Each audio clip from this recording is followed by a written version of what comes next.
Welcome back to another episode of Excuse My Grandma. It's Kim and my co-host. Grandma Gail. So, Grandma, have you heard of the song, like, It's Corn? Corn like we eat? Yeah. No. Okay. Well, if you haven't heard of it, you're living under a rock because Well, that's possible, Kim. anyone on social media, it's like the biggest thing in the world right now that this song went viral. And you know how there's one video that goes viral that just affects everything else for like a month in our pop culture media? Like, I guess. You keep telling me that. So okay, I'm well, sure this is one it. of them. So I'm just going to give background for you and also for people listening if you are also living under rocks. Well, there are a lot of rocks out there. Yeah. So, like, in early August, a YouTube account called Recess Therapy, it's pretty popular. It's this guy who, like, interviews little kids at recess, and they say cute, funny things. So the host interviewed a kid about his favorite food at the fair, which was corn, and that video went viral. Okay. And then the Gregory brothers, who are musicians who we're having on today, made a song inspired by the video. So they took the video and they like auto-tuned it and turned it into a song that's taken over social media. They've done it for a lot of songs in the past. They've been in this game for a while now. So I want to show you the before and after videos. But our viewers won't be able to see the videos, so we'll have to communicate to them what we're seeing. Okay, well, you guys should follow us on Instagram and on TikTok because right. we repost all of these and clips Kimberly on there. punishes you if you don't follow us. Okay, so I'm going to get it up on YouTube. Okay, so this is the original clip, okay? Oh, with the little boy. With the little Very boy. Cute. I really like corn. What do you like about corn? Ever since I was told that corn is real, it tasted good. Yeah. I get the idea, but I He's love so this little cute. boy. I know, so I he's love this famous little now. boy. Like, oh, I don't blame him. Yeah. I would like him right in my little house to hug him. So the Gregory brothers created this song, Okay. and this is what's going viral. Let's. For me, I really like corn. What do you like about corn? It's corn. A big golden nut. It has the juice. Okay. Well, it's the cutest thing you ever heard. So and now saw. you know how everyone on TikTok uses like a sound, Yes, and so yes. now this sound everyone's using it, everyone's dancing to It's Corn, All and it's a right. whole thing. What was the other ones? Remember when the guy, the Korean gentleman was dancing around and we all Oh, Gangnam Style. Yeah, Gangnam Style. So this is a similar kind Something of that, it's a video that went viral. Right, That's really it, and that's exactly. all what. I mean, we've had videos that have gone viral. I know we did on yeah. in Sag Harbor looking at that yacht. has Yeah, gone millions viral. of views, right? Right. So this has But really gone this crazy. Kid is cuter than us. Yeah, I think so. Okay, another example of one of their videos that went viral recently. So this is, Stranger Things, the TV show. Yes. So I don't this was like a it, but this I was know a it. clip from Stranger Things. It was so weird, It's guys. so scary. It's really you really can't watch these programs before you go to sleep, in my No. opinion. Christy, wake up! I don't like this, Christy, wake up! You get the idea. That's I get that's it. the original clip. Right. Then they made this song that went viral probably early August or during the summer. Christy, wake up! No, I like their version much better. Chrissy, wake up. Hey, hello. Well, Kimmy, I see you're very into this. I That's love for it. Sure. So, okay. I like the little boy with the corn. I know. the Well, that best. one's going crazy right now. Basically, I reached out to these guys who remix these songs. I'm like, we need to talk to you guys because what you're creating here is It's basically spectacular. it's our whole culture nowadays. So we're excited to get into it with them. Hopefully, that was enough of an explanation for people to kind of get the gist Well, I also of think what that they do. everybody should figure out how to see these videos because it's the cutest thing I ever saw. So I love that. Yeah. Okay, so let's get into the interview. Okay, guys, we are joined by the Gregory brothers, Andrew and Evan. It's 2 out of the 4 members of the group. And obviously, I know you guys are all going to know their songs. They specialize in comedy music and like auto-tune. Thanks for joining us, guys. Thank you. Thanks for having us on the show. This is such a treat. It's great to be here. Yeah, thank you. So we start by asking all of our guests their age, relationship status, and where they're currently living. You have a couple of Wow, I feel like it's Senior AOL citizens in here, like yeah. 1996. That's when you're lucky. That was my birth year. It's big like ASL energy Yeah, here. age, I sex, feel like I'm a location. 12-year-old pretending to be over 18 in a chat room in the basement of a sleepover. yeah, right so now. you could do some no-nos for sure.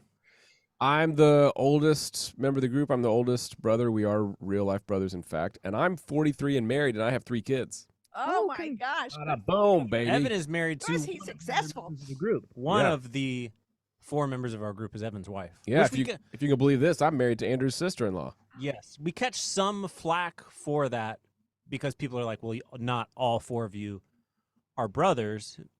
But there's two rebuttals to that. One is like, look at the Allman Brothers band. Yeah, They're not all brothers. No, they're they're just 2 brothers. Then one of them was dead. Yeah, Naked Brothers Band? No.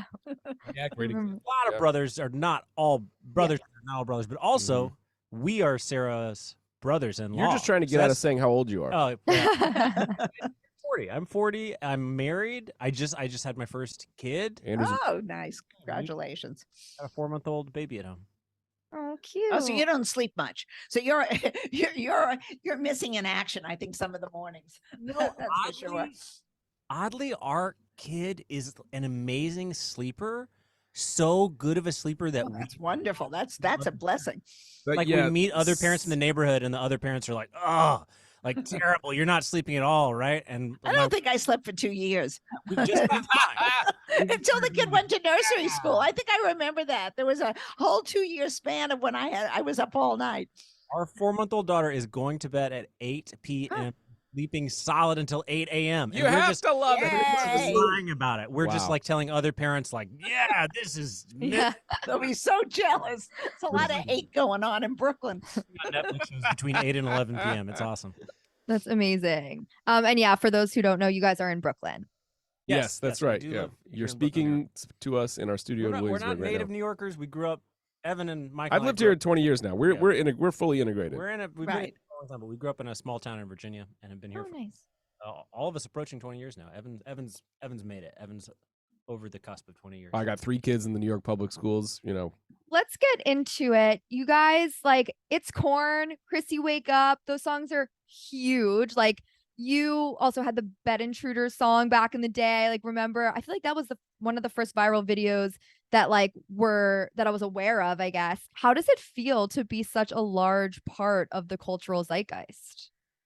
you know what's cool is to think that we kind of started doing what we're known for, namely remixing found footage or remixing videos that we found out there on the internet. We started doing that 13, 14 years ago, and it kind of felt like a novelty at the time. We thought maybe other people would start doing it all over the place, and they have to an extent, but we thought it would just go out of our control and that it would last for a moment and then be over. But it's very gratifying in a way to see that like we can still connect with people on this, that creating a unique melody and creating a catchy song out of something with some really unique message, like it still works. People love it. There's something really essential there, and so it's nice to see like that we can still be making music and still working for ourselves and making stuff after all these years. It is funny though. We had when we started on YouTube, and we had a lot of hits on YouTube between like 2009 and maybe like 2013. And I think part of the reason we had so many hits early is because of the novelty of it. People, Right. I have never seen anything like this before. And then it kind of became like a thing that people expected. It became a thing that like crossed over culturally from like something we did on YouTube to like something I like to refer to as Chekhov's iPhone, which is if in a TV show or movie, someone pulls out their phone in the first act of the movie and says, "Hey guys, I'm recording this." That video is going to go viral in the second or third act of that TV show or movie, and it'll probably be remixed. We might have been hired to do it for the TV show. So Yeah. I think it became a little less Just novel on accept it as YouTube. normal, yeah. So the TikTok breaking out in the last 3-ish years has all of a sudden exposed us to a younger audience that basically missed out on all of our viral hits, or like forgot about them, or weren't on YouTube as much in the last 10 years.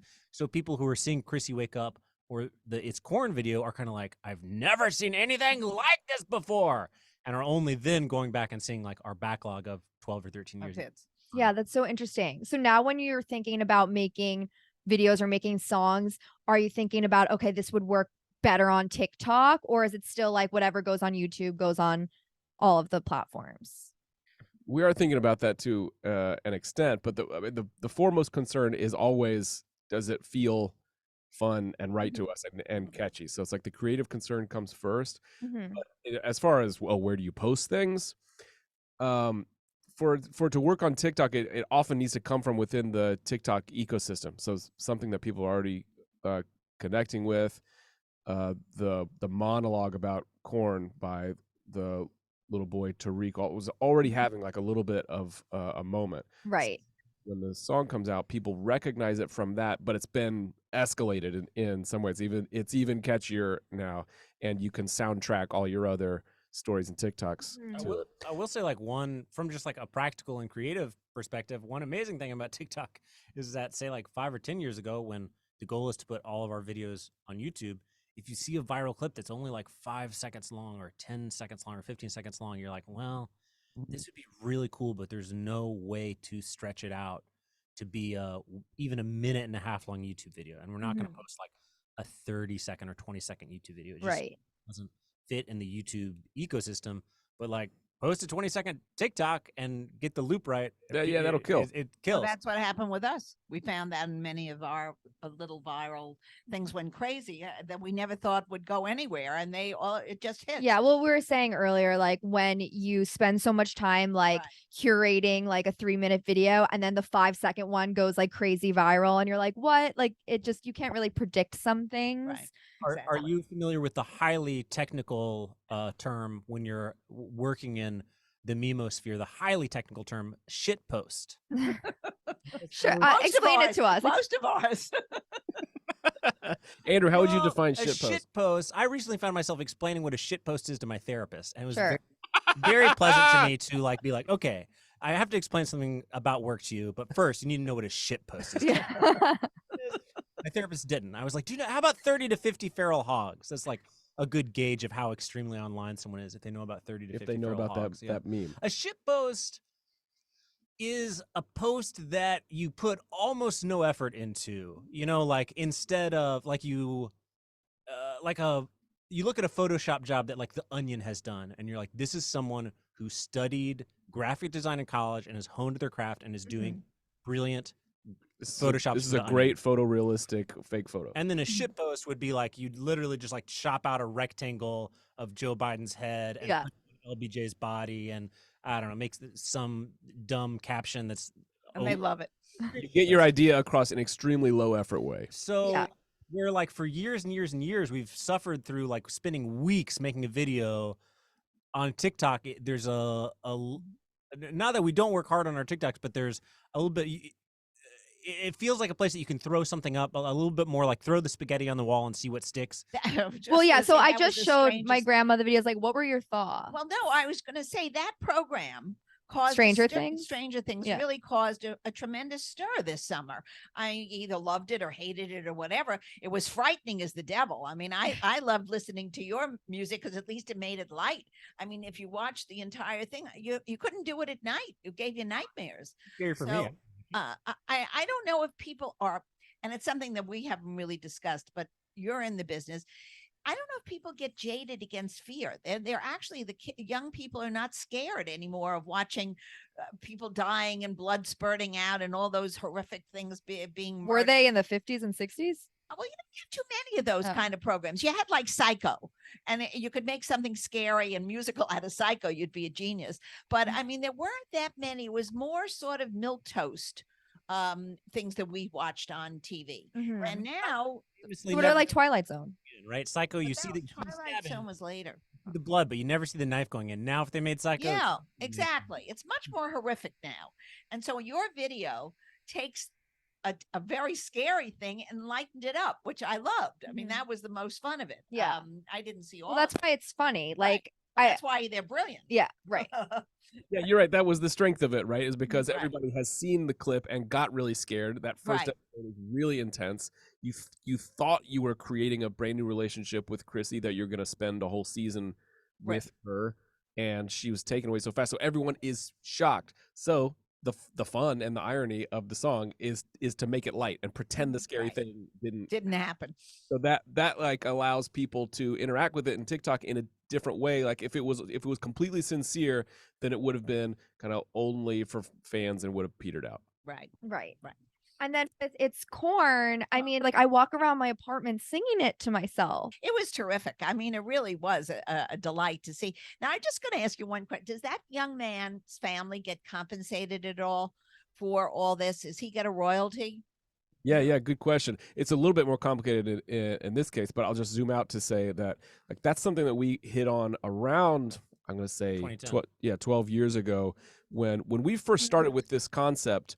We were applying this idea of what we now call songification, creating songs out of non-songs. We had first applied it to current events. We were like, oh, the news is a thing that's always on. We can always grab some funny soundbite that we think is funny or that is universally considered absurd, and we're going to turn that into a song. We were doing that for a year and a half before some fans started suggesting, why don't you take a look at this viral video? So we had this thing called the Double Rainbow song, which was based on this beautiful video of the guy looking at the double rainbow. And that was the first time where we did it sort of reactively. Like our fans asked us to do this. We made it. It was just a piece of media on the internet. We were almost like, can we do this? It's not news. And then we're like, we Right. have to do it. The video's so good. But there It are was Paul's own video. This guy, Paul, a.k.a. Yosemite Bear, had posted it on his own YouTube channel. So the we sort of were improvising at that point, and we got in contact with him, and there were no rules requiring us to do this in some fashion to post it on YouTube. But we sort of just created it and just said, like, let's go into business together. And like, if this song goes for sale on iTunes, that was the main marketplace then, we're just going to split this 50-50. You know, a record label might negotiate it differently, but like, that's the way that feels clean and intuitive. And we struck the same deal around the Bed Intruder song. That's sort of like been the standard for us ever since. So in this case, it's a little bit different where, it's basically the same thing. Yes, he's getting a piece of whatever revenue there is around this song, but there is another player, namely that Recess Therapy was the show that originally interviewed him. So we're also in a relationship with them where, you know, they also have rights to this thing. So it's sort of like three parties that are just like, wow, this very wholesome meme is having a positive effect on the lives. Let's go into business together. And so I hope that this results in a pile of money. He's able to, Tariq the boy is able to make money independently just based on his own idea. Good. Okay, that's what I was curious about. He did a Chipotle thing. Like, oh, did he really? Chipotle ad. He went to the Corn Palace in South Dakota. He's on good. All right, so we're not worrying about his college he can make a money. Ton He's got a fund independently, but also anything associated with the song then also goes back a share to him. And we're encouraging him to register. I mean, it's not just that would be smart because he's a little boy. It's like the old school songwriters where you had like one song. This like kind of doesn't happen in music a lot anymore. It does occasionally, but like back in the 30s and 40s, you'd have songwriting duos that like one is only the lyrics and one is only the music. Rogers and the Hammerstein. And that's exactly. That it's like and low, we could go all over that. That's my vintage because we're rearranging them, we're rhyming them, but like we see Tariq as like the lyricist of the song, and we're the music people. So it always made sense for us to do an even split. So even though he's a minor, that's something that's a benefit that we can sort of like assist with. That doesn't. Well, that's what I was really curious about. It not whether you share with others, but whether he's a young child. You know, Billy Joel could perform this song at Madison Square Garden, and then a royalty would mechanically make its way back to his family. Did you guys see him on the Drew Barrymore show? He continues to be astonishingly hilarious and quick on the draw. Drew Barrymore had him taste different kinds of corn products, and when fed baby corn, I mean, first of all, is baby corn good? Stretch. No, definitely not. No. Immediately said, this tastes like rainwater. The most decisive cutting burn possible for baby corn, just right out of his mouth. Absolutely savage. But I think he got this ain't going to go into the college fund necessarily, but I think Drew Barrymore gave him a $5,000 shopping spree at FAO Schwartz. Woo! You know, ain't going doesn't hurt. Into the college fund, but not too shabby. Yeah. I've seen on TikTok, but like DJs remix I guess it's like your song at big concerts and things like that. Like, is that allowed? Allowed is such a fishy word, such a slippery word, such a gray area. I would say yes. Morally, yes. Absolutely. Is it okay to just post something on TikTok? I think in general, yes, that by using the platform, you are tantamount. You've agreed already that your sound can become the sound to other people's videos, right? You're accepting that people can interact with your TikTok sound at all. Is just part of what you signed up for TikTok. you can do duets. I guess Now, you can turn if it off, you but- know, if some huge DJ played it in Vegas at their club residency or something like that, then I think technically by the letter of the law, they would be supposed to register at the end of the night. These are all the songs I performed, and then royalties would go to the performers. But if it's just a few seconds, like that's probably not yeah, happening. this is very. I mean, this is very boring, like business. Technical, yeah.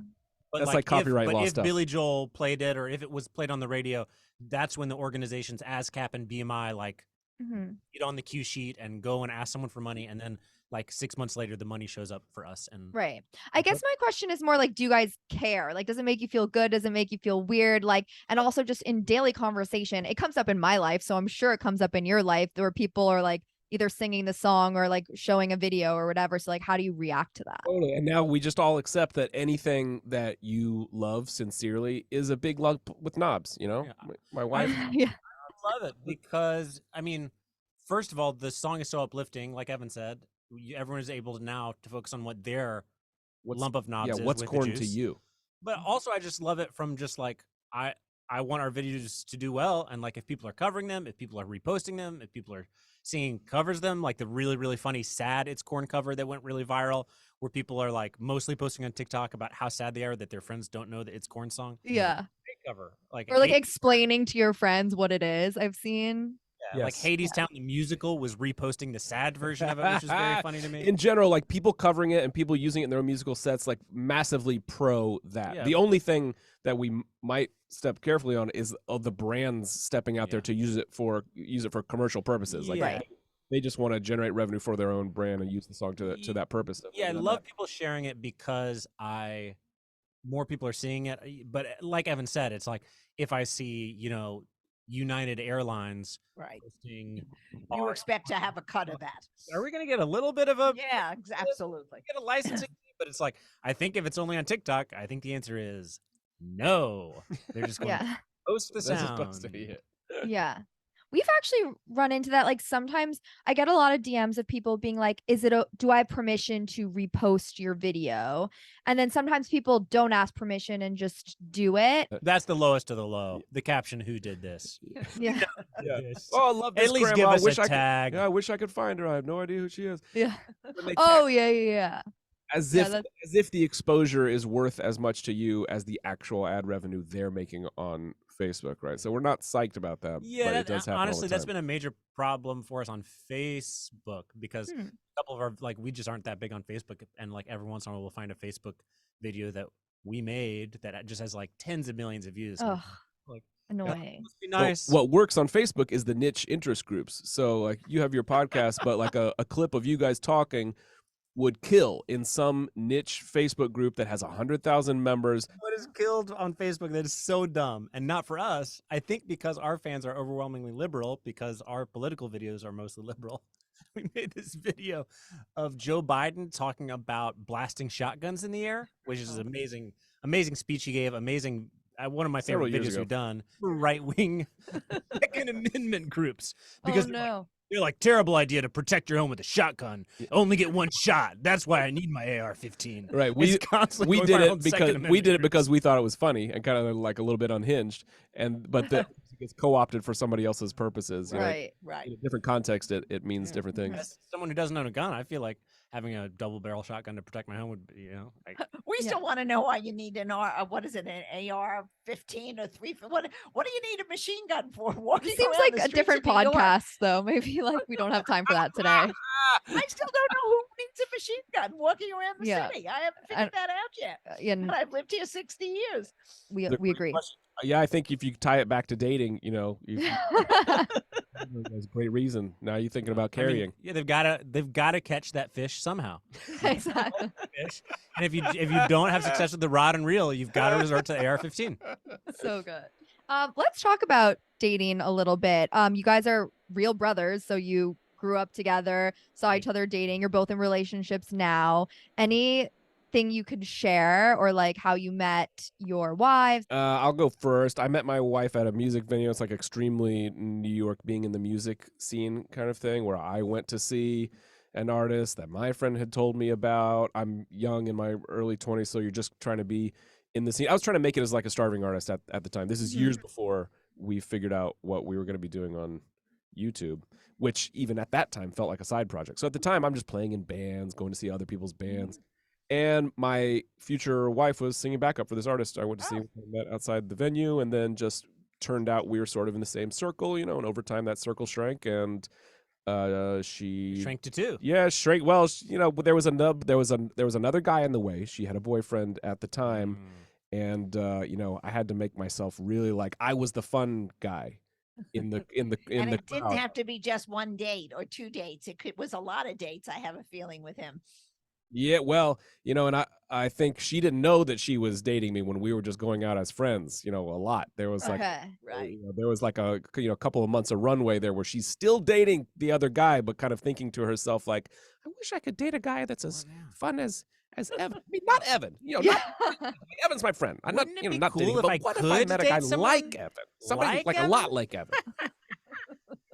So like you were friend zoned, or not really? Well, friend zone sounds like, a terminal affliction. Like Sure. I was in I didn't know which way I was going to go. Yeah. I'm Okay. really friend zone. That would be bad. Yeah. Instead, I weaseled my way in. Mm-hmm. Friend Door demonstrated what a catch I was, and then proved it out and won. I mean, you had one huge leg up, Evan, in this process, which was Sarah's boyfriend moved away from New York during this process. So that really, I mean, That's true. Not that you wouldn't have reigned victorious in the end anyway. Yeah. I think I was already on the right trajectory, but there was a gave you key lot of thing there. leverage. Yeah. They had actually planned to move to another city together. Oh, It was wow. like it was going to another level. He was like the advanced team. and he was the advanced team, like going there early to like rent Big the mistake. apartment. Big mistake. Oh, he made a boo boo and left Sarah back here with me. Oh boy! Thank heavens, 3 kids later, you did the way. Later, you know what? I It think all works. Yeah, Andrew, what about you? your meat story. I kind of met my wife randomly, and I kind of met her through a mutual friend, See? which is I was in a Starbucks actually with Evan and Michael and Sarah. We were in Tribeca for a meeting, and walked in to get a coffee before our meeting in the lobby of the building, and I ran into a friend from college's girlfriend. Just pure small world New York Pure- stuff where you bump into somebody at the Starbucks you haven't seen in a couple years. Yes. Yeah. Katie, and Katie her was name. there with her coworker Casey, who's now my wife, my lovely wife, and we chatted for 10 or 15 minutes, mostly about like why would you ever be in this part of New York City, because they work like way over in Tribeca, like almost at the Holland Well, Tunnel. You know that little armpit down there next to the Holland just like- Tunnel. Yeah. Yep. Like, why would you ever be here? And both of us were like, well, for work. So we chatted for a while, and then Katie was an amazing. I went to her wedding a couple years ago, and it turns out that like 3 or 4 married couples have met through her. Like, Oh, she was so happy she's to a match next you. level matchmaker. She smelled it immediately. You guys met in the And Starbucks. She's they like, I'm were making this work. They were working on a book together. They work in publishing, or my wife still works in publishing. They were working on the Marcel the Shell book. Do you know Marcel the Shell, the little shell? Oh yeah, of course. Marcel is a children's book, and they were working on that book. And Katie was like, "Oh, Andrew makes YouTube videos. You're working on this book about a YouTube video. You guys should hang out. We could get you a copy, a promotional copy, Andrew." So I texted Katie. We were close enough. Like I knew Katie well enough through. This is a close friend of mine from college that I had her number, and I texted her and was like, "I'm in the building all day for meetings. We were there for like 8 or 10 hours that day. Like maybe this afternoon, like you and Casey can take a coffee break." Oh, you Marcel, had your antennas up. But it's like, and Katie texted me back and was just like, "I'll send Casey down with it." yeah. The thing is, it's such a good meet cute, and you're giving us all false hope that we're gonna meet someone that way, because we're all like in dating app bar mode. I feel like no one's ever like, you walk into a coffee shop and they order the same thing as you, you know? Casey and I have talked about this, that we were both online dating at the time.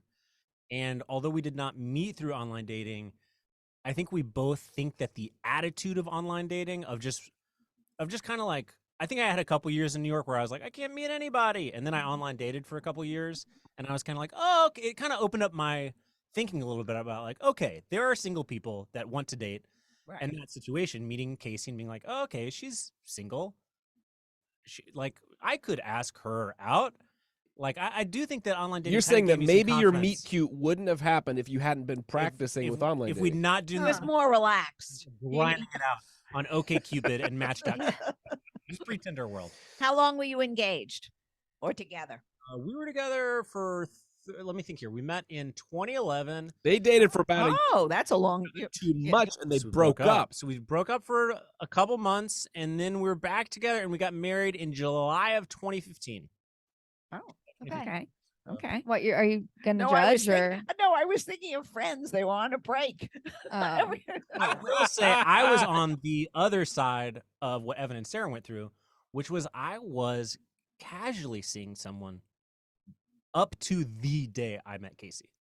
I'm Huh. kind of, I'm a very impulsive dater, for better and for worse. You know, flash forward when I break up with Casey foolishly, it's too Yikes. impulsive. It was a yikes.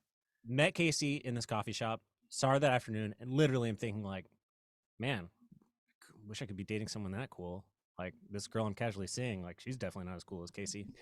And just like within 3 days, broke up, got it, booked a date with Casey, went out with her Saturday night. I ran into Get the you job done. Love it. on my Got the first job date done. with Casey. I ran into Evan and Sarah, and Evan rolled his eyes at me. Evan was like, "Oh, like you just broke up with that other girl. You're out with this girl." Mhm. But I got a huge thumb up of approval from him. Okay. Both of our Uh, stories do have the mutual friend component in common. Right. So that's like Mhm. very I strong think that works endorsement. the best anyway. Yeah, you have like you know somebody's safe. You have a starting Mhm. point of like what you have in common. But isn't Exactly. there like I have a bunch of friends on Hinge, and so like that's supposed to be the mechanism of Hinge is having that exact thing that everyone has known for thousands of years work the mutual friend. What are you out there on, Kim? Are you on Are you Hinge? Hinge? Yeah, but I don't think Hinge is like that anymore. I think they like changed the algorithm. I liked when it was like that, but now you don't have to have mutual friends with somebody. I don't think. But yeah, I'm on everything. Like, You're And all- she's you're all- not going on any of them. You have enough dates without going on the apps now, right? sure. About 400. Now you get dates from podcasting. Exactly. Everybody's they're lined up around the Any social media platform out there, I feel like I'm going on a date with. You're just Yeah. your TikTok DMs. Yeah, a people great way to meet strangers. Oh, we have a friend on Hinge who was just telling me a couple days ago about how she got an Instagram DM from a guy she knew saying, "Hey, saw you on Hinge. Just want to let you know I'd swipe right on that." Yeah. Why didn't you? Why didn't you? He's No, trying. he probably liked her and she didn't like him back, Absolutely, that's absolutely right. So think which what, is even more awkward because it's like, why did you slide in? Because she obviously doesn't like you. you're exactly Kelly, right. You this just made is it more so awkward. sad. No, this is how it is. Well, I don't like it. I like their stories better. I don't like any of those stories. I think you Oh should man, go to just the hearing go about to the same coffee shop. Yeah. Maybe Oh yeah, what? Yeah, I'll go to Right. Tribeca and I'll just sit in that coffee sit in shop. that coffee shop. Maybe some adorable guy will come right in. Mm. Starbucks in the lobby of a corporate Oh, building. yeah. What's the difference? You can go to mine. It's still there. It's Pete's Candy Store on Lorimer Street. Perfect. And you guys also host your podcast, Punch Up the Jam. Tell me about that a little bit. Yes, we're podcasters now. We took over this podcast from two amazing comedians that left it a couple years ago, and it's on the HeadGum Network. And it is a music comedy podcast. That's exactly what we do. So they asked us to step in. Now we've been doing it for almost a year, and the idea is we take one song per episode, one of the greatest hits ever, some huge song. Sometimes we do recent hits, like we did "Levitating" by Dua Lipa this year. What was the Ed Sheeran song we just did? We just did Thinking Out Loud. Yeah. But often it's classic rock or 90s hits. John Lennon's Imagine. You can't think of a bigger song than that. Mhm. So we'll talk about it with a guest, and then by the end of the episode, we produce an improved version of it. I love it. Punch it up. We take the jam and we punch it up. Yeah. It's required listening. Highly recommend. fun. Yeah. fun. It sounds great. I'm wondering as you're talking, like at the beginning of our episodes, we always say, "Hey, it's Kim and my co-host," and she goes, "Grandma Gail." I'm like, that could be a song that you guys could remix, I'm sure.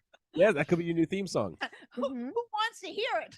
Yeah, Besides- that's the another No one's problem. gonna wanna Your listen to that. audience does. Grandma Gail, how did you meet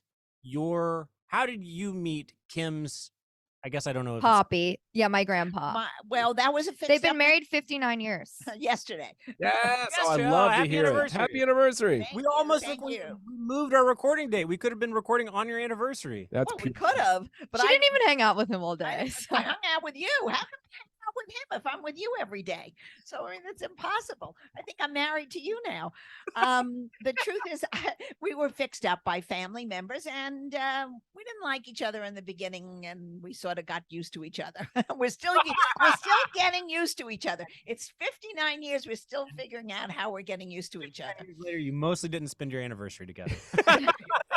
We all had dinner.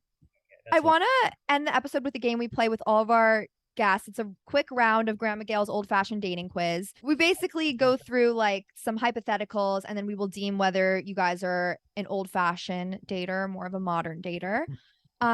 Maybe just say your name before you say like your answer. Okay. Would you rather receive a call or a text from your partner if it's just to say hi? This is Evan. I'd rather get a text. Yeah, I would rather get a text as well. If it's just to say hi. Me too. I'm keeping Okay. you too, not me. Sleep with someone on the first date. This is Andrew. I don't think I would do it. I don't think I'd do it.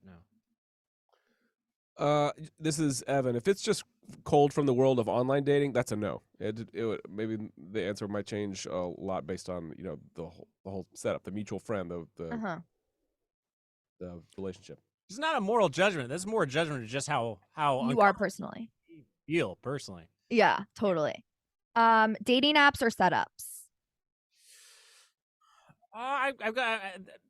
This is Andrew. I've gone either way. I've probably gone on more online dates than I've gone on setups, but the setup is what worked for me. Mm-hmm. In the end. Yeah, the proof is in the pudding. I have to say setups.